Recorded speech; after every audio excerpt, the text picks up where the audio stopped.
సున్నము దానికంటే కూడా 1 డిగ్రీ పైనుంటుంది. సున్నము అత్యుత్తమమైన వాతనాశకము. ఈ సున్నం మీద వాగ్భటులు ఎంతగానో రీసెర్చ్ చేశారు, చాలా రీసెర్చ్ చేశారు. వారంటారు, ఈ సున్నం మీ వాతరోగాలను శమింపజేయడానికి భగవంతుని చేత అత్యధిక మోతాదులో ఇవ్వబడినటువంటి అద్భుత ఔషధము అంటారు. అంటే మోకాలి నొప్పులున్నా, నడునొప్పి ఉన్నా, భుజాల నొప్పులున్నా సున్నం తీసుకోండి. అంతేకాదు, వారంటారు శరీరంలో కాల్షియం ఉంది కదా, కాల్షియం అదొక అంశం, అదొక సూక్ష్మ పోషక విలువ, మైక్రోన్యూట్రియంట్ అంటారు ఆంగ్లంలో. ఈ కాల్షియం విషయంలో ఆధునిక విజ్ఞాన శాస్త్రం చెబుతున్న సత్యాల్ని మీ ముందుంచుతున్నాను.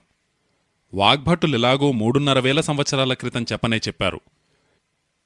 ఈరోజు ఆధునిక విజ్ఞాన శాస్త్రం ఏం చెబుతుందంటే